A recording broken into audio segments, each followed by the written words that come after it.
그대 혼자 있지 않을 거예요 라는 이상한 제목으로 말씀을 전하겠습니다. 근심에 대한 내용입니다. 명절 잘 보내셨죠? 저도 오랜만에 쉬는 시간을 가졌습니다. 그런데 생각해 보니까 명절이 편한 분도 계셨겠지만 불편한 분도 계셨고 또 근심 어린 분도 계셨지 않을까 이렇게 생각했습니다. 현실 앞에 서면 무게감이 무거운 거죠. 또 명절 다 끝나고 맞닥뜨릴 현실은 항상 존재하니까요. 근심이 있습니다. 불청객이에요. 본문에서는 우리로 하여금 근심에 있을 때 어떻게 해야 될지를 알려주고 있습니다. 오늘 본문의 핵심이 뭡니까? 곁에 계신 주님. 우리가 그것을 좀 주목할 필요가 있어요. 우리는 인생을 살면 항상 기적이 많으면 좋겠죠. 그러나 사실 기적이 아무리 많아도 자연 법칙을 넘어설 수가 없습니다. 만나 메추라기가 광야에 있었지만 가나안 더 축복의 장소에서는 만나 메추라기가 없었어요. 돈이 많길 원하죠. 그러나 돈이 많은 기적 이후에는 돈이 마를 날이 있는 겁니다. 건강하길 원하죠. 그러나 건강하고 나서도 노쇠하는 건 똑같아요. 휴식이 아무리 많아도 근심을 이길 수가 없고요. 병이 다 나아도 사람은 병으로 죽게 돼 있습니다. 그래서 기적보다 중요한 게 필요한 거예요. 기적보다 중요한 것. 우린 삶에서 기적이 있으면 지금보다 나아질 거라고 생각하지만 사실은 기적보다 더 중요한 것, 오늘 성경이 얘기하고 있어요. 주님을 곁에 모시는 것, 주님을 붙드는 것, 그게 중요해요. 엘리야를 보세요. 기적의 사람이잖아요. 얼마나 사람들 좋아해요. 그런데 이세벨이 나타나서 너 죽이겠다 그러니까 광야로 도망가죠. 광야로 도망가서 그렇게 얘기하잖아요. 나를 죽여주세요. 나를 죽여주세요. 신앙이 좋은 줄 알았어요. 위대한 일 했어요. 교회 일 충성스럽게 했어요. 그런데 근심이 다가오니까 나 죽여주세요. 그게 사실 우리의 모습 아닙니까? 아무리 신앙생활 열심히 하고 봉사 많이 하고 교회 잘 다녀도 근심 마음에 오면 산산이 부서져 버리는 것, 그게 사람이에요. 왜 그렇습니까? 하나님 곁에 두고 있는데 사실 다른 것도 곁에 두고 있기 때문에 그래요. 그게 엘리야가 광야로 간 이유예요. 그 마음속 깊이 안전, 안정, 그리고 안락, 그 마음속에 깊은 우상들이 있었어요. 안전을 원하잖아요. 그런데 죽음이 위협하니까 괴로운 거예요. 안정된 사역을 원했어요. 동역자 없으니까 외로운 거예요. 안락을 주는 나라 원했어요. 그런데 나라가 너무 악해요. 그러니까 낙심이 오는 거죠. 감사한 게 무엇입니까? 예수님께서 제자들 곁에서 이 제자들 마음속에 있는 우상들, 예수님 옆에서 영광을 차지하려고 했던 그 우상들이 있음에도 불구하고 예수님 곁에 계시길 원하셨다는 거예요. 엘리야가 죽여주십시오 이렇게 얘기하지만 하나님께서 그를 부르셔서 광야 한가운데서 먹이시고 다시 산으로 부르셔서 그에게 말씀하셔서 회복시키는 것처럼, 그러므로 아무리 걱정이 많아도 우리가 너무 근심하지 마십시오. 주님이 함께 하십니다. 이것을 믿으십니까? 아무리 인정, 안정, 안락 이런 우상들이 많아도 결국은 하나님께서 우리를 붙들고 가신다는 사실을 기억해야 돼요. 문제는 이런 내 마음속에 하나님을 곁에 모시면서도 동일하게 하나님처럼 섬기고 있는 것들이 많아지면 근심을 도저히 벗어날 수가 없다는 겁니다. 목사도 마찬가지예요. 그럼 우스갯소리 있잖아요. 개척교회 목사는 피 말라 죽고 대형교회 목사는 피 흘려 죽는다고.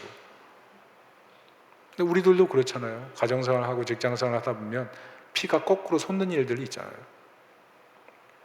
근심에는 예외가 없는 거예요. 그러니까 좀 우리 서로를 좀 불쌍히 여겨야 돼요. 여기 옆에 지금 예배 드리고 있는 분들 사실 문제가 많은 분들이에요. 그래서 좀 이렇게 얘기해 주세요. 당신을 불쌍히 여기길 원합니다. 좀 이렇게 불쌍히 여겨줘야 돼요. 저도 명절 지나는데 쉬는데 마음에 한 가지씩 근심이 떠오르는데 그걸 잘 못 누리겠더라고요. 허밍웨이 아시죠? 노인과 바다 썼어요. 그 사람이 노벨상 받았지만 이런 얘기를 했잖아요. 나는 필라멘트가 끊어진 전구와 같다. 깊은 공허감. 결국 권총 자살인가요? 총기 자살했죠. 그 공허감. 사람들은요, 실패한 사람에게 공허감이 많을 거라고 생각해요. 그런데 그것보다 성공한 사람에게 더 공허감 커요. 왜 그런지 아세요? 마음이 크거든요. 주변에 성공을 누리고 있는 사람이 많거든요. 어느 정도 자리에 오르면요, 성공한 사람이 더 많이 보여요. 그래서 부자들은요, 더 부자 되고 싶은 거예요. 놀랍죠? 마음을 채울 수가 없어요. 그래서 재벌이고 뭐 인기 스타고 뭐 세상 권력 다 가진 사람들이요, 자기 마음 채우려고 하루에 일어나 가지고 그거 하려고 하루 종일 사는 거예요. 뭐 우리는 뭐 SNS 블로그 올리는 게 뭐 이게 별거 아닌 것 같지만 이것도 사실 우리 마음을 채우려는 행동이고, 늘 마음 채우려고 연습하는 거, 그게 우리 인생이에요. 그래서 돈 많은 사람들은 아침에 일어나 가지고 점심 뭐 먹을까 고민하다가 헬리콥터 타고 뭐 제주도 가서 닭은바리 먹고 왔다, 이거 자랑하고 이거 SNS에 올리고, 뭐 당일치기로 일본 갔다 왔다, 뭐 이런 거 자랑하고 마음 채우려고 그러는 거예요. 왜? 공허하니까. 베트남의 불교 지도자이죠. 이름이 틱나탓, 발음이 안 돼요. 틱낫한. 이분이 뭐라 그런지 아세요? 마인드풀니스, 마음 채움. 근심이 많으니까 마음을 제대로 채워야 된다. 마음을 제대로 채워야 된다. 밥 먹을 때는 밥 먹는 것만 집중하고, 산책할 때는 산책한 것만 집중하고, 다른 거 생각하지 말아라. 그러면 마음이 그걸로 채워지면 근심을 벗어난다. 그럼 돈 문제도 잊어버리고 근심도 벗어나고 죽을 마음도 이기게 된다. 이 틱낙한의 얘기예요. 근데 생각해 보세요. 정말 그렇게 하면, 우리가 집중하면 다른 염려는 사라집니까? 안 그래요. 지푸라기가 강물을 거슬릴 수가 없는 것처럼 사람 마음속에 문제는 가라앉아 있다가 언제든지 부유물처럼 다시 뜨는 거예요. 개척할 때 제 기도 제목이 광야로 가자였어요. 왜냐하면 죽다 살아나면서 예수님 다시 만났거든요. 그러니까 복음만 전하고 싶더라고요. 복음 있으면 되겠다. 그리고 우리 가족들 데리고 나왔는데 우리 가족들이 고생 많이 했어요. 왜냐하면 이 외로움을 가족들은 견뎌야 되잖아요. 저도 마찬가지고. 근데 예수님 곁에 계실 때는 아무것도 문제가 안 돼요. 뭐 두려움, 걱정, 근심 없어요. 그런데 예수님 곁에 계시는 것 망각하면 목회가 힘들더라고요. 사람이 힘들더라고요. 설교도 어렵더라고요. 자유가 없어요. 여유가 없어요. 그게 제 모습이더라고요. 제가 전에도 얘기했죠. 우리 지난번에 있던 교회, 제가 있던 사무실이 2평에 2평. 재정부 위원들 2명 들어오면 제가 있을 곳이 없어요. 거기 눕기도 힘들어요. 다리 피고. 그곳에서 8년 지냈는데 버틸만 했어요. 그런데 그 자리가 정말 힘든 적은 거의 없었지만 제 마음속에 하나님을 곁에 두지 않는 마음이 들어오는 순간에는 그 자리도 어렵더라고요. 근데 다 우리 마찬가지 아니에요? 집이 100평짜리 살던, 뭐 재산이 뭐 몇십억이 있던, 우리 마음속에 떠나지 않는 것, 근심이에요. 근심. 그 근심이 딱 내 인생에 옆에 있는 순간 우리는 그냥 그전에 가졌던 그 정서, 열정, 의욕, 꿈, 이게 다 흔들려 버린다고요. 그런데 그 근심의 배후가 뭡니까? 2가지예요. 두려움, 교만. 근심의 배후예요, 이게. 그런데 이게 사실 같은 거예요. 두려움은 뭡니까? 죽을까 하는, 망할까 하는 그런 두려움. 그래서 부자는 더 열심히 살게 돼 있어요. 가난한 사람도 망하는 게 싫어서 어떻게 하든지 성공하려고 살아간다고요. 그런데 그 베이스가 두려움이 되면 인생이 불행해요. 교만은 뭡니까? 내가 잘하고 있는데 다른 사람이 나 몰라준다. 이게 교만의 마음이죠. 왜 나를 몰라주지? 가는 곳마다 나를 몰라주는 사람이 많을수록 위축감을 느끼고 그곳에 있는 거 싫죠. 그래서 공동체에서 소속되기보단 빨리 빠져나가는 것. 교회 안에 많은 사람들이 그렇게 하는 사람들이 많죠. 근데 이게 뭐 이런 거는 사실 교만인 줄 다 알아요. 그렇지만 우리가 스스로 속는 교만이 뭐냐면 자기가 겸손한 줄 아는 것. 그게 진짜 교만이에요. 특별히 나는 잘 못해요. 나는 아는 게 별로 없어요. 스스로를 낮추는 마음. 그게 사실 열등감이거든요. 열등감이 근데 뒤집어진 교만이에요. 특별히 이렇게 겸손하다고 생각하는 사람들요, 언제 그 교만이 폭로되는 줄 아십니까? 옆에 있는 사람이 화나게 만들면 알아요. 너 못한다. 지금 제대로 해라. 그렇게 하면 제대로 될 것 같니? 옆에서 꼬질꼬질 말할 때 폭발하죠. 폭발. 교만은 폭발해요. 왜요? 나 사실 그런 사람 아니거든. 나 잘하고 있거든. 나 열심히 살고 있거든. 근데 옆에서 꼰질꼰질 건드리면 폭발하는 거예요. 엘리야도 보세요. 나만 남았습니다. 이렇게 고백하잖아요. 그게 겸손한 고백 같은데 사실 무슨 말입니까? 내가 제일 잘했는데 알아주는 사람이 없습니다. 교만 아니에요? 하나님 나 죽여주세요. 이렇게 고백하면 겸손한 것 같죠? 그런데 성공에 대한 거절감이 너무 큰 거예요. 사람에 대한 거절감이 너무 큰 거예요. 나는 내 사역으로 세상을 바꾸지 못했다는 실패감이 너무 큰 거죠. 두려움, 교만, 같은 거예요. 도마도 마찬가지 아니에요? 주님 어디로 가십니까? 무슨 뜻이에요? 내가 지금까지 이렇게 잘 따랐는데 주님 어디로 가시려고 그럽니까? 교만이죠. 그리고 가야 될 길을 모르니까 두려움. 그래서 결국 두려움과 교만은요, 한 쌍이에요. 같은 마음이에요. 같은 마음. 직장이나 학교 가보세요. 나보다 똑똑한 사람이 있거든요. 나보다 매력적인 사람이 있어요. 그런 사람 만나면 어떤 감정 생겨요? 두려운 감정 생겨요. 그 사람하고 비교 평가될까 봐 그 사람하고 안 친해져요. 그 사람과 거리를 둬요. 같이 사진 안 찍어요. 사진 찍어도 입 가려요.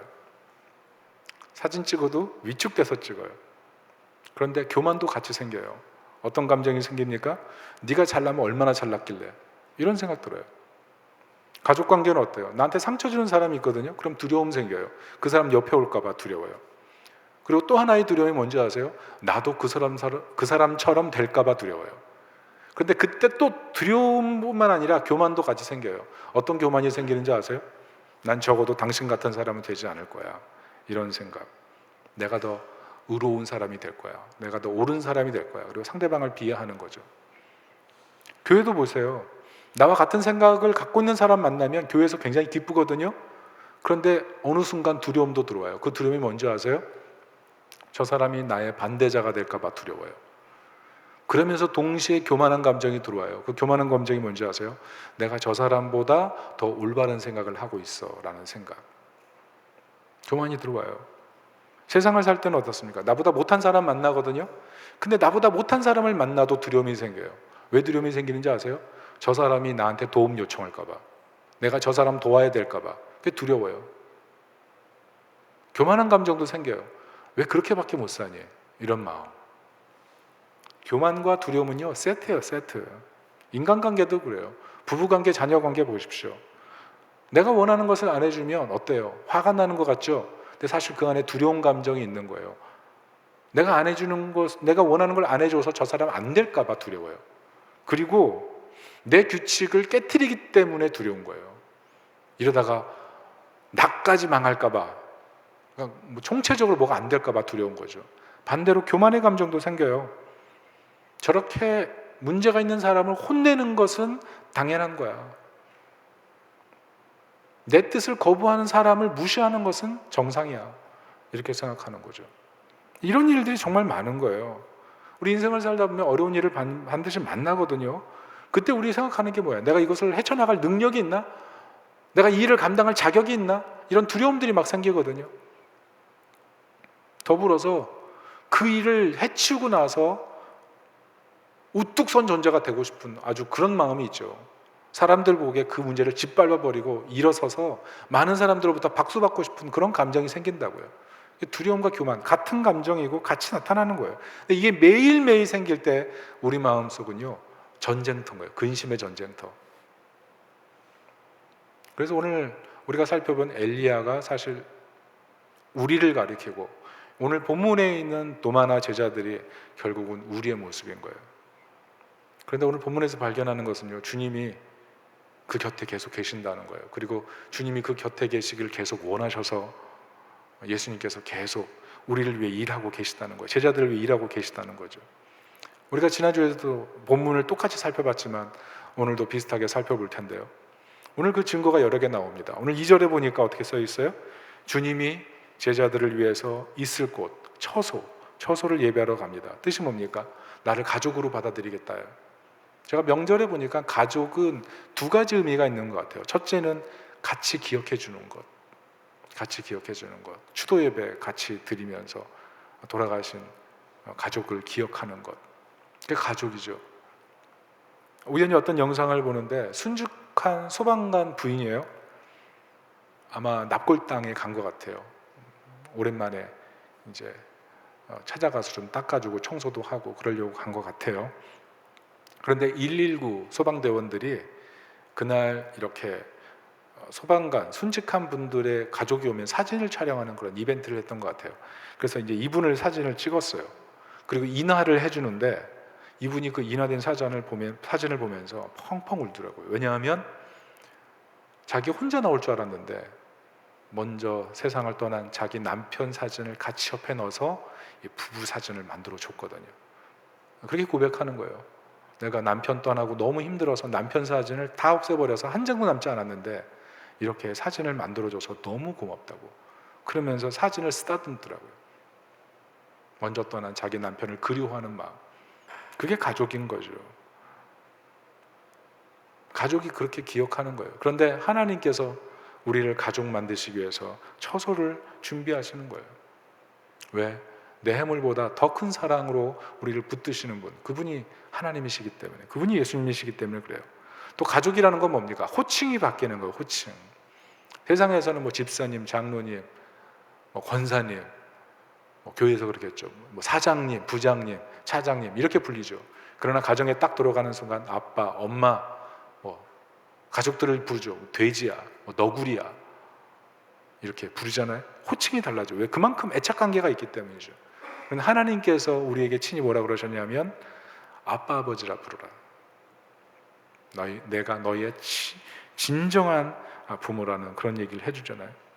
그러니까 가족이라는 것은 결국 우리 인생을 영광스럽게 하겠다는 거예요. 근심에 빠져 있지 않고 영광스럽게 만든다는 거. 그게 주님의 의도예요. 그리고 12절에 보면 이렇게 써 있습니다. 같이 한번 읽어볼게요. 시작. 내가 진정으로 너희에게 말한다. 나를 믿는 사람은 내가 하는 일을 그도 할 것이요 그보다 더 큰 일도 할 것이다. 그것은 내가 아버지께로 가기 때문이다. 요한복음 14장을 읽어보면 아버지와 내가 하나이듯 너희도 하나 되기를 원한다. 뭐 17장, 18장 이게 쭉 계속 나오죠. 하나됨, 이걸 예수님께서 원하셨어요. 왜냐하면 예수님께서 우리 안에 계시고 하나님 안에 계시면서 늘 우리를 도와주길 원하셨기 때문에 그래요. 그래서 오늘 예수님께서 뭐라 그러냐면 나보다 더 큰 일도 행하게 해주겠다 이렇게 말해요. 왜? 사랑하시기 때문에. 그게 하나됨의 목적이에요. 사랑. 여러분 사랑하면 세 가지를 모르게 돼요. 있는 법을 모르게 돼요. 그리고 헤어지는 법을 모르게 돼요. 사랑할 수 없는 법을 모르게 돼요. 그게 사랑이에요. 하물며 근심하고 있는 우리를 향해 어떻게 하겠습니까? 연애할 때 생각해 보세요. 동네 한 바퀴 다 돌잖아요. 집이 있으면 동네 한 바퀴를 다 돌아요. 그리고 정류장에 왔다가 또다시 한 번 돌고 또다시 한 번 돌고 밤늦어서 눈이 퀭하고 졸려 죽겠는데 다시 한 번 돌고 그러다가 빠이빠이 하고 막차 끊어져서 뭐 택시 타고 집에 들어와서 또 걱정돼가지고 또 전화하고 그러다가 아침에 일어나서 코피 쏟고 뭐 그게 사실 연애의 일상 아니에요. 왜요? 있는 법은 몰라요. 헤어지는 법은 몰라요. 사랑할 수 없는 법을 몰라요. 그게 중단이 안 되는 것. 그게 연애 감정이에요. 그런데 하나님이 우리한테 이런 연애 감정을 갖고 계신 거예요. 예수님이 우리를 이렇게 사랑하시는 거예요. 우리 교회 어떤 형제는요 지금 결혼하려고 아예 자매 집 앞으로 이사를 갔어요. 매일 만나려고. 될지 안 될지를 제가 지금 바라보고 있어요. 될까 안 될까. 왜 그래요? 그 사람이 아프면 내가 아프고 그 사람의 감정조차 다 받아주고 싶어서 그런 일들을 하잖아요. 근데 예수님께서 우리를 그렇게 하기를 원하세요. 왜? 정말 영광스럽게 하기를 원하시는 거죠. 그리고 14절 이렇게 써 있습니다. 같이 한번 읽어볼게요. 14절 시작. 너희가 무엇이든지 내 이름으로 구하면 내가 다 이루어 주겠다. 무슨 뜻이에요? 기도. 기도는 주님의 돌보심을 가장 가까이 느끼는 최고의 축복이에요. 그래서 이 교회에 주신 이 기도의 특권을 놓치는 사람이 없어야 돼요, 사실. 교회가 기도의 집이잖아요. 하나님을 만나서 영광스러워지는 것, 이게 하나님이 우리에게 기도를 주신 이유거든요. 기도의 방식을 돌아보면 문제가 있는데 기도하지 않는 분들이 너무 많아요. 여러분 짧게 기도할 게 있고 길게 기도할 게 있는 거예요. 그리고 고린도 후서 6장 4절에 보면 그리스도 예수 안에 있는 하나님의 영광을 아는 빛, 그게 너에게 있기를 원한다 그러잖아요. 우리도 마찬가지예요. 그리스도 예수 안에 있는 하나님의 영광을 아는 빛, 그게 언제 가장 충만해지냐면 기도할 때 가득해져요. 모세가 가지고 있던 그 영광의 빛이 사실 기도의 시간을 통해서 풍성해지는 거예요. 여러분 누가 응답받는지 아세요? 기도 많이 한 사람? 아니에요. 기도 많이 한 사람도 있지만 결국 주님이 내 안에, 내가 주님 안에 그 안에 이 하나됨을 온전히 경험한 사람들이 응답을 누리거든요. 그 축복을 맛봐야죠. 그 응답의 축복, 그 하나님과 하나 되는, 예수님과 하나 되는 축복을 누리는 사람에겐요, 얼굴이 해와 같이 빛나게 돼 있어요. 그래서 금요 기도회 끝나면 얼굴이 다 환해요. 저는 이 은혜를 누리기를 원합니다. 조나단 에드워즈가 그런 얘기를 했어요. 하나님께서 세상을 창조하신 목적이 무엇이냐면 자신을 전해주시려는 것과 스스로 영광을 받으시려는 것이다, 이런 얘기를 했어요. 세상을 창조한 이유, 자신을 전해주시고 스스로 영광을 받으시기 위해서 만드셨다, 이렇게 얘기했어요. 그게 창조의 목적이다. 좀 이해가 안 되죠. 왜 하나님이 영광 받으시려고 뭐 이런 일을 다 하시나? 근데 잘 생각해 보면 우리가 조그만 레고 하나도 열심히 만드는 이유가 뭐예요? 만들어진 다음에 그 완성된 모습을 보면서 기뻐하기 위해서. 그렇죠. 하나님께서 이 세상을 창조하신 이유, 우리 인생에게 시간을 주시고 일반 은총으로 물질도 주시고 건강 주시고 우리로 하여금 기뻐하고 즐겁게 하기 위해서 그래요. 그래서 영광이라는 건 사실 굉장히 중요한 의미예요. 영광이라는 것은, 이 영광이라는 것이 왜 중요하냐면 영광을 보지 못한 사람은 겸손할 수 없어요. 영광을 보지 못한 사람은 희생할 수 없어요. 영광을 보지 못한 사람은 거룩할 수 없어요. 영광을 보지 못한 사람은 충성할 수 없어요. 영광을 보지 못한 사람은요, 하나님 앞에 겸손할 수가 없어요. 순종할 수가 없어요. 그래서 영광을 본 사람이 결국 영광스럽게 돼요.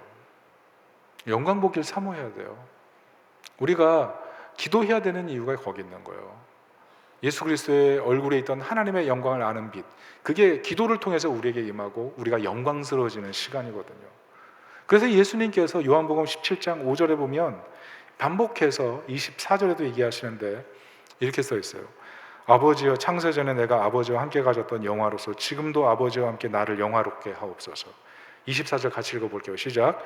아버지여, 내게 주신 자도 나 있는 곳에 나와 함께 있어 아버지께서 창세전부터 나를 사랑하심으로 내게 주신 나의 영광을 그들도 보게 하시기를 원하나이다.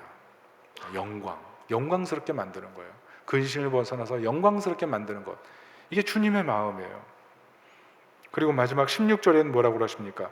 보혜사를 보내시죠. 16절을 한번 띄워주십시오. 16절 같이 한번 읽어보도록 하겠습니다. 시작. 내가 아버지께 구하겠으니 그가 또 다른 보혜사를 너희에게 주사 영원토록 너희와 함께 있게 하리니. 개역 개정으로 아니고 우리 세 번역으로 다시 한번 읽어보겠습니다. 시작. 내가 아버지께 구하겠다. 그리하면 아버지께서 다른 보혜사를 너에게 보내셔서 영원히 너희와 함께 계시게 하실 것이다. 보혜사가 하는 일이 그거예요. 영원히 함께. 혼자라고 생각될 때 그때 주님은 늘 너와 함께 하고 계셔. 그것을 알려주는 분이 성령님이세요. 그러니까 성령님이 하시는 일이 뭐냐면 우리의 익숙한 사고 패턴을 바꾸는 거예요.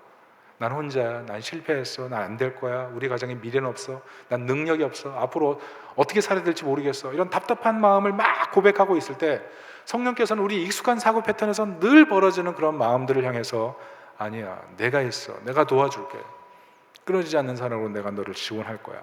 그게 성령이 하시는 일이라는 거예요. 보통 사람들은 죄는 사람을 위하는 일이 죄다 이렇게 생각해요. 그런데 성경에서 말하는 죄는 우리의 사고 패턴으로 살아가는 것, 이게 죄예요. 하나님을 우월하게 생각하지 않고 하나님 업신여기고 하나님에 대해서 무관심한 것, 이게 죄예요. 이게. 그래서 보혜사가 하시는 일이 늘 우리로 하여금 이런 죄성과 싸우게 하시고 내가 삶에서 결국 혼자 있지 않다는 사실을 계속 반복해서 가르쳐 주시는 거예요. 여러분, 사람들은요, 사랑이 불꽃처럼 타올라야 사랑이라고 생각하는데요, 살아보면 사랑은 켜켜이 쌓이는 거예요. 그래서 사랑하게 되는 거예요. 근데 성령께서 그거 하시는 거예요. 우리 마음속에 성령께서 인생을 통해서 과거부터 지금까지 켜켜이 사랑을 쌓아가셨던 그 흔적들을 발견하게 하셔서 우리로 하여금 기뻐하게 하시고 영광스럽게 하시는 것, 그게 보혜사 성령님이 하시는 거고 이게 바로 주님의 선물이라는 것입니다. 놀라운 것은 무엇이냐면 주님이 이 선물을 우리의 상태와 상관없이 선물로 주시기 위해서 세상에 오셨다는 거예요. 우리의 상태와 상관없이. 문제는 뭐냐면 이 죄가 이 주님이 우리에게 주시고자 하는 이 축복과 은혜를 과소평가하고 온전히 느끼지 못하게 한다는 거죠. 방금 우리 살펴봤지만 두려움도 어떻습니까? 두려움도 원래는 좋은 감정이에요.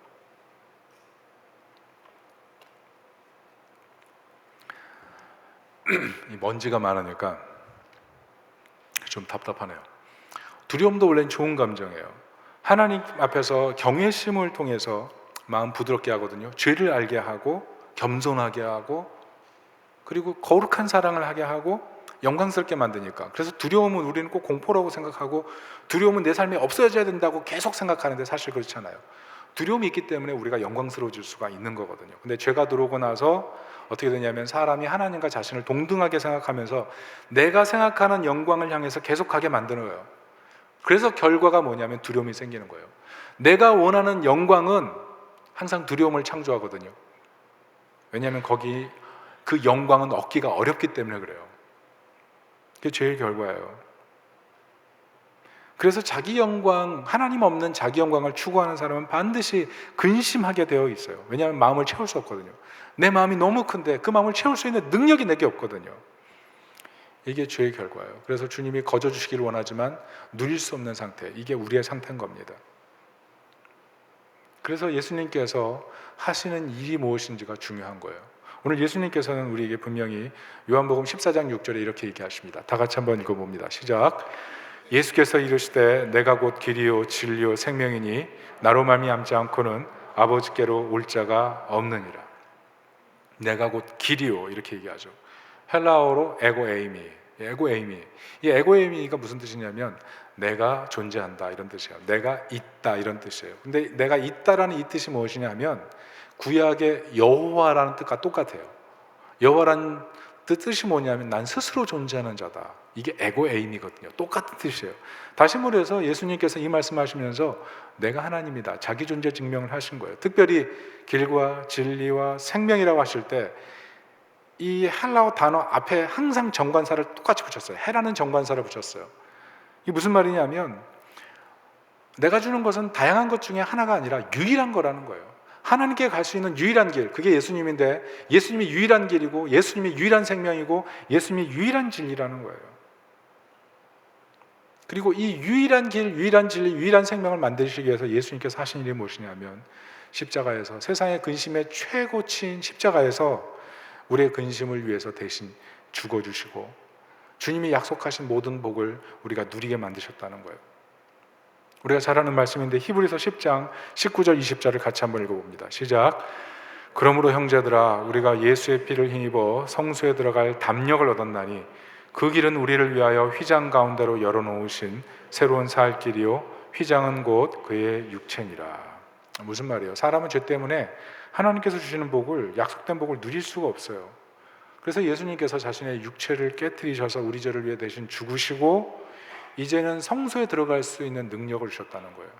그래서 하나님과 함께 돼서 가족 되게 하시고 하나 되게 하시고 기도를 통해 영광스럽게 하시고 성령과 동행하게 하셔서 영광스럽게 만든다는 거죠.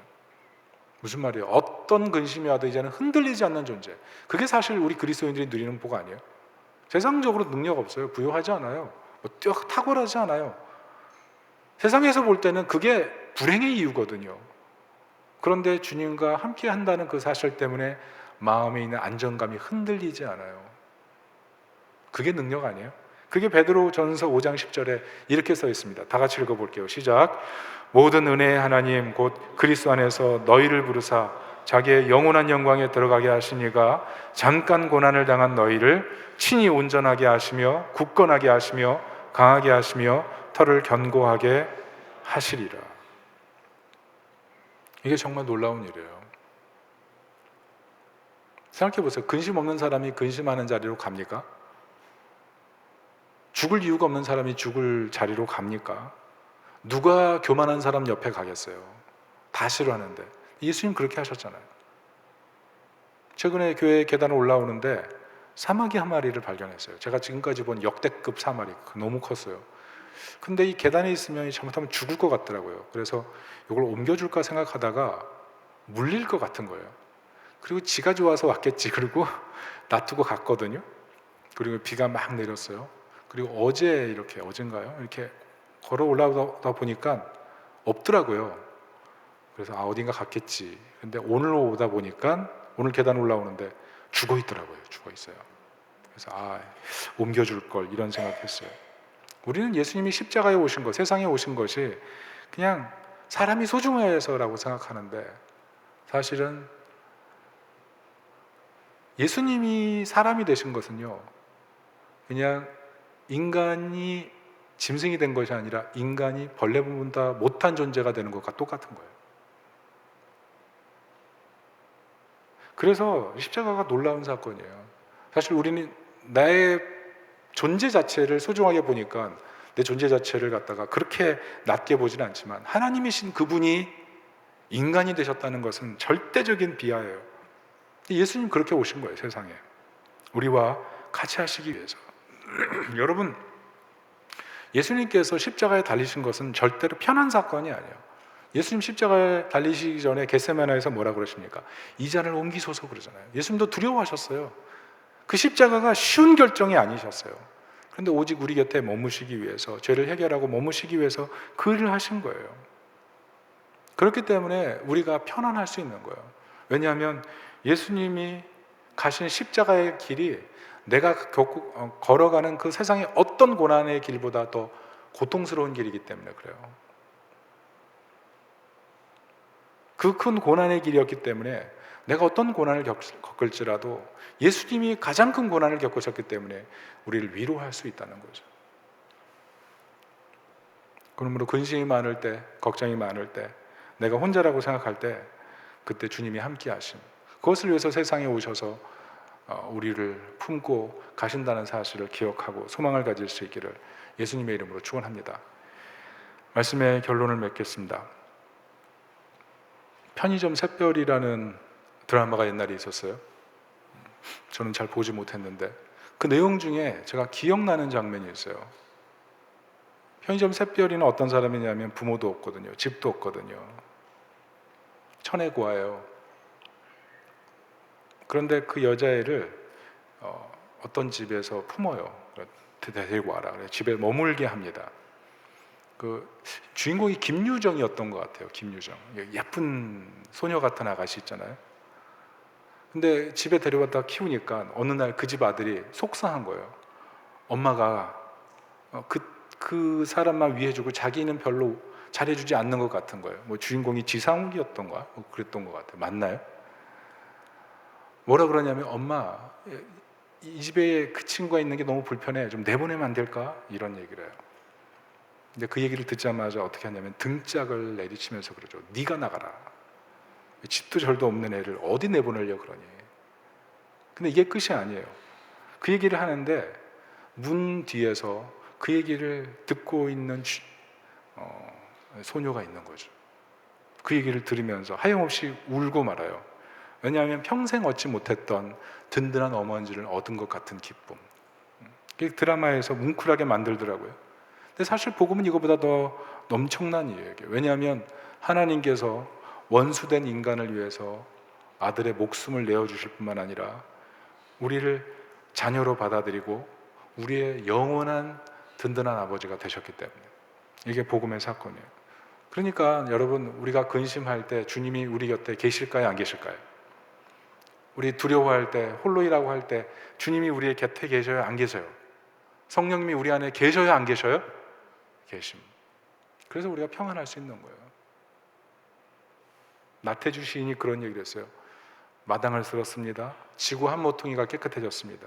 꽃 한 송이가 피었습니다. 지구 한 모퉁이가 아름다워졌습니다. 마당 쓸어서 옆이 깨끗해지고 꽃 한 송이 펴가지고 지구 한 모퉁이가 아름다워졌다면, 십자가의 보혈로 온 세상을 구원하셨다면, 예수님께서 정말 곁에 구원하시고 우리 곁에 계시다면 세상에 아름답게 피지 못할 사람이 누가 있겠습니까? 그러니까 어떻게 보면 우리가 근심을 갖고 있다는 것은요, 내가 곁에 예수님 모시고 있는 게 아니라 내가 정말 곁에 모시고 싶은 존재가 따로 있는 거예요.